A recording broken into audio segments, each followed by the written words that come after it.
Good morning. Here today we have Mitch Evans. He's come along to Highlands Motorsport Park. Thanks for coming along. What do you think of this place?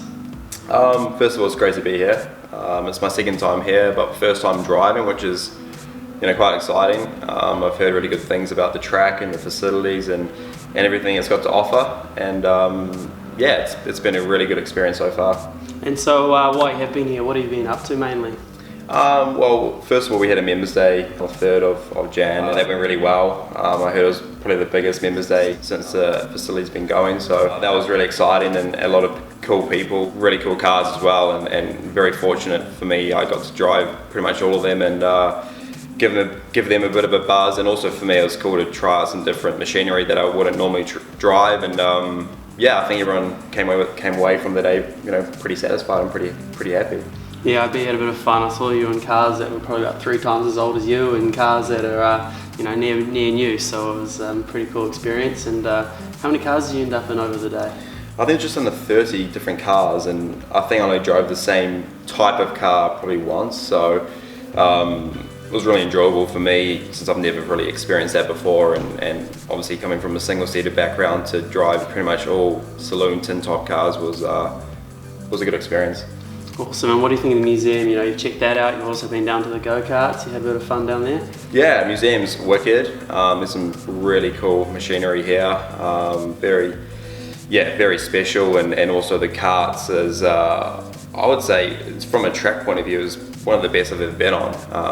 It seemed busy, really busy. Every time I look down, there's someone out there, which has been, really good for Highlands, and yeah, I was very lucky to get a little skid in it, and I was fastest as well, so that was nice. Trust you to put that in there.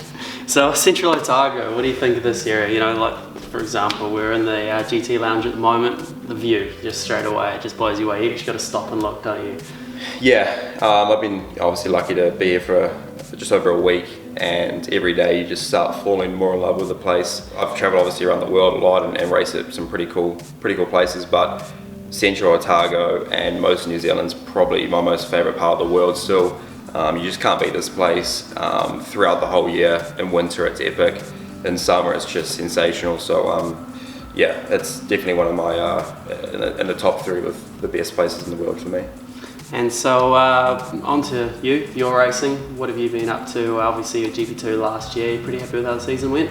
Yeah, I was pretty happy. Obviously coming off from a difficult 2013, I was hoping to switch teams and progress forward again after having a pretty successful GP3 campaign. So moving to Russian time, run by a British team, so it was going to be interesting. But we were pretty quick from the get-go, and a few little issues at the start of the championship, but once we got them sorted, we were quick and competitive, and come away with 2 wins and 6 podiums and 4th in the championship. I was pretty satisfied with that, pretty proud of what we achieved that year, and hopefully it moves us and keeps the momentum flowing for 2015.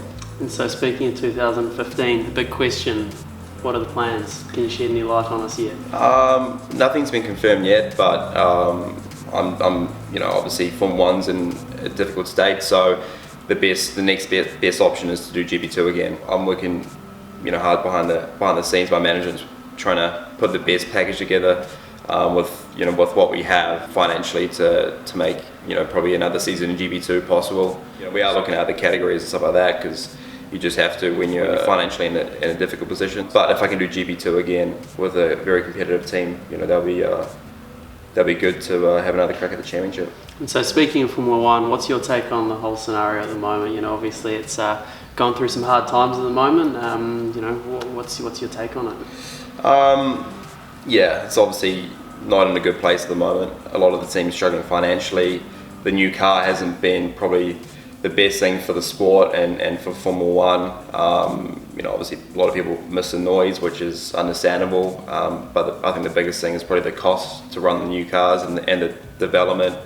The engines are very expensive for the new hybrid system, so it's very tricky to get in at the moment. You need a lot of money to help the teams out, which is not right from my point of view. but hopefully with a few changes with the regulations and the FIA making hopefully some positive changes, with whether it's with the licensing or with the regulations to cut costs and to make the show better. Hopefully we can see it moving forward the next sort of 12 to 18 months. Cool. Well, thank you for your time, Mitch. Enjoy your what's your last day here today at Highlands. Drove around the Lambo and you've done a few fast laps in the Porsche and everything. It's as we were saying earlier, it's such a cool place, and you're welcome back anytime. Thanks guys. Cheers. Thanks for having me.